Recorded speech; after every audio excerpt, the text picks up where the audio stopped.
we celebrate a very important feast that always occurs on the last Sunday of October, and that's the Feast of Christ the King.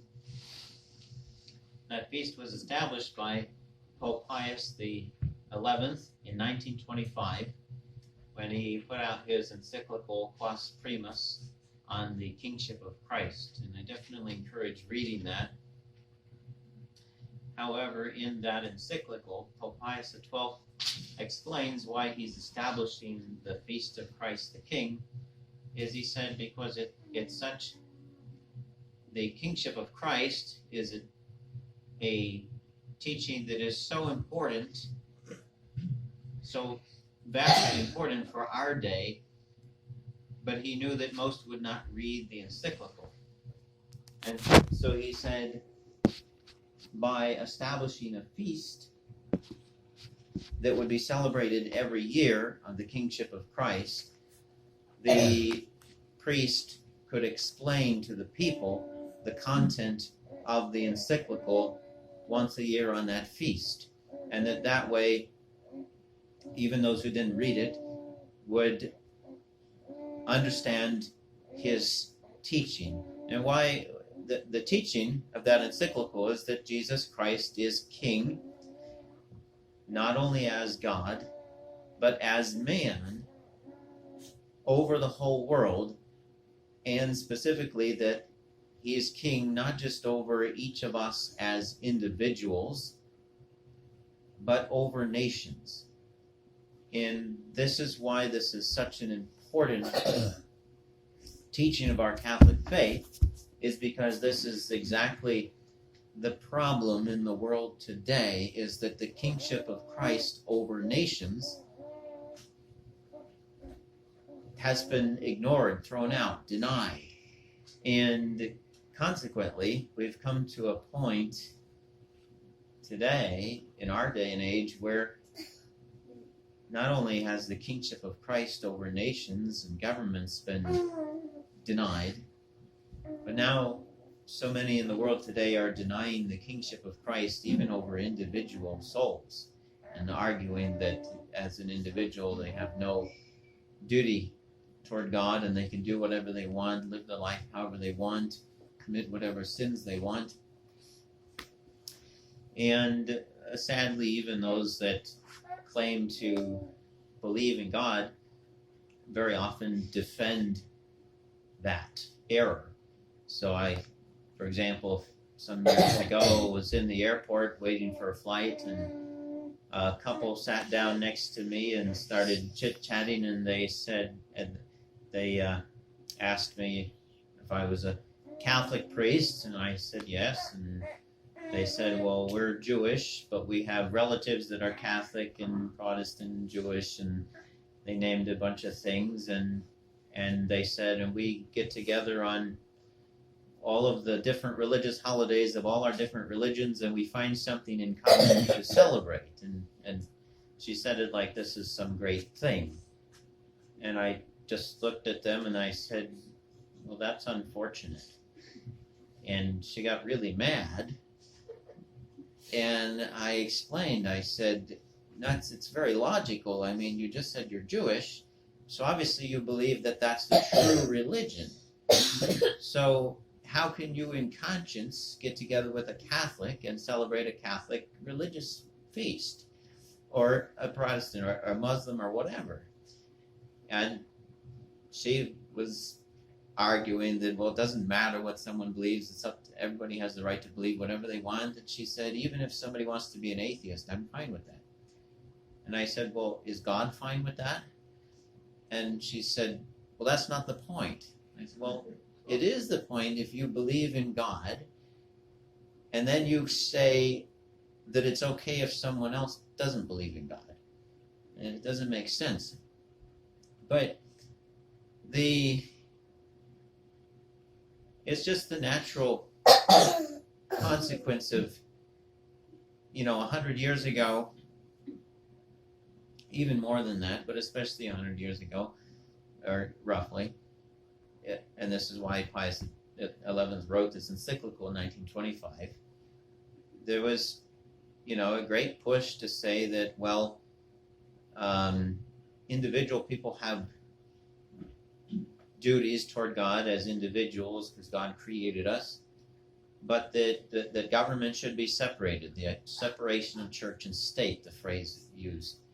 And, it was the idea that government should have nothing to do with God.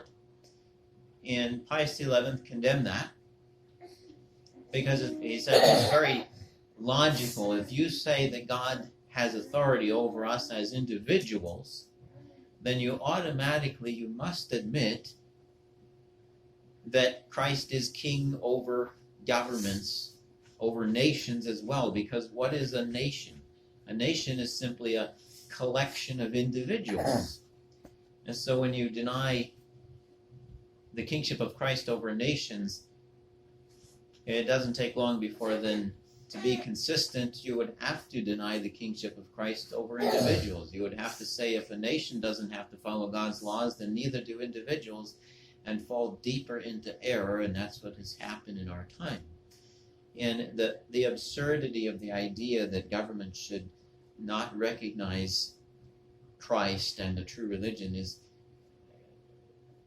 it's absurd when you think of the logic. Say, well, if someone says as an individual we have a duty to worship God the way God established, but as a country we don't. That would be like the children of a family going up to their parents and saying, each of us as individuals has a duty to obey you, but when we gather together as a group of children, we no longer have to obey you. It's absurd. But unfortunately, that has become the very common mentality in our country, and so our government has gone further and further away from Christ, from the moral law. You can't have a basis of just and moral laws in a country if it's not based on God's law.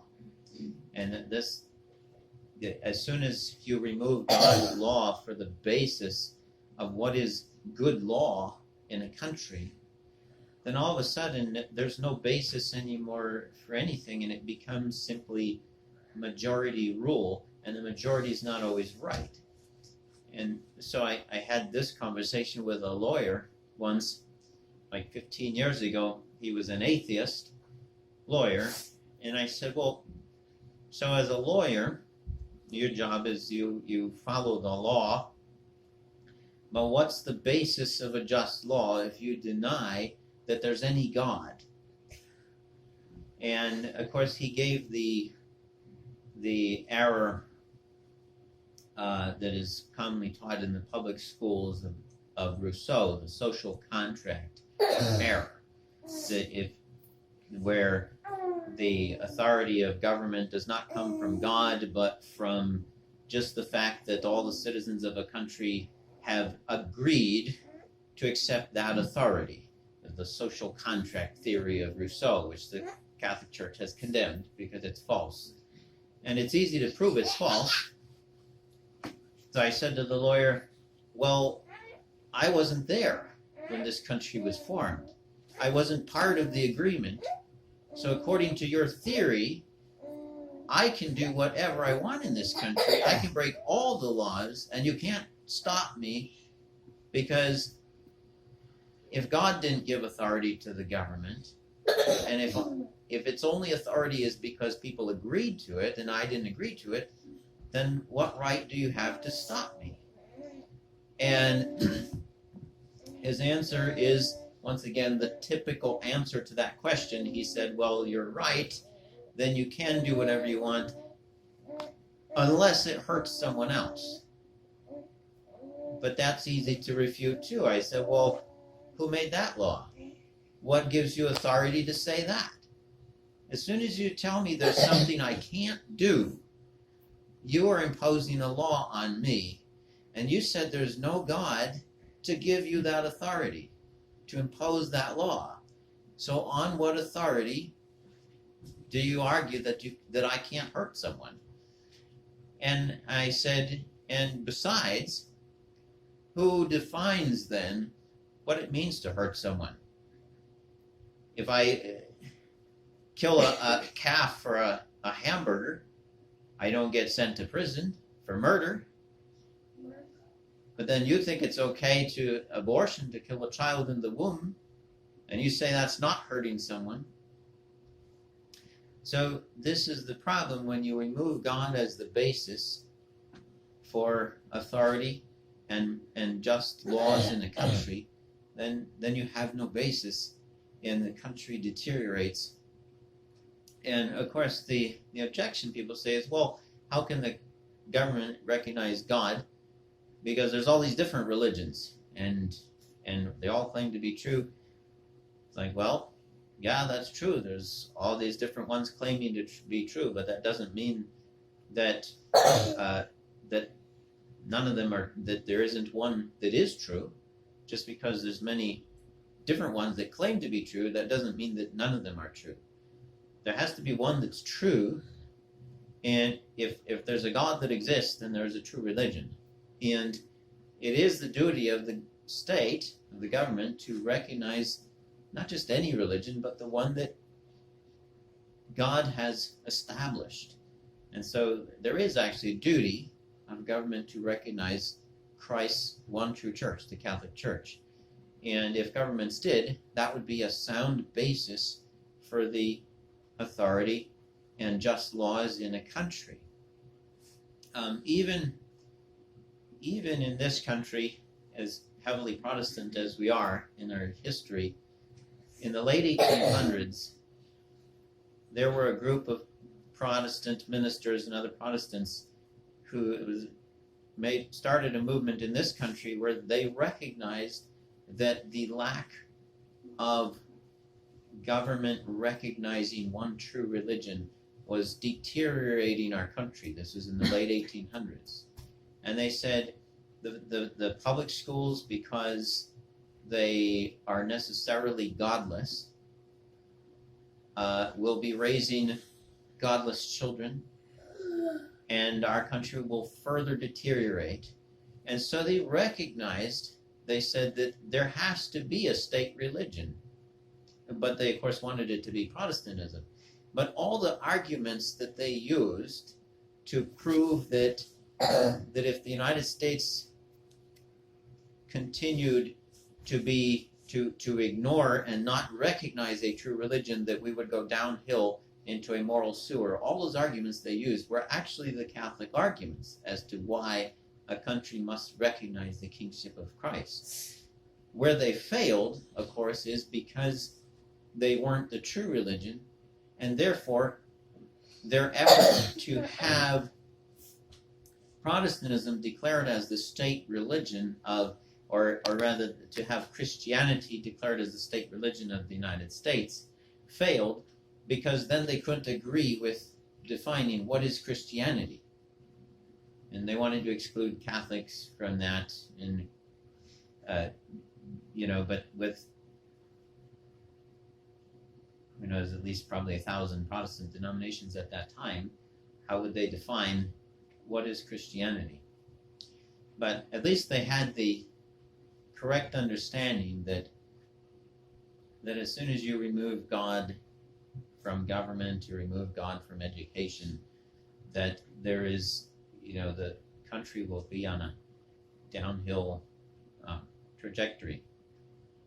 Now, that it is true that the Catholic Church teaches a government can, when there are many false religions spread through a country, widespread, a government can tolerate the existence of false religions as the lesser of two evils, if it would create grave unrest to forbid those false religions. And that's why the Catholic Church does not condemn the status in this country which we have, where the First Amendment, that Congress shall enact no law regarding a religion, established religion.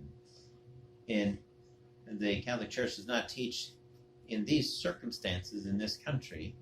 That the Catholic Church teaches it is permissible for a government to tolerate that false religions exist.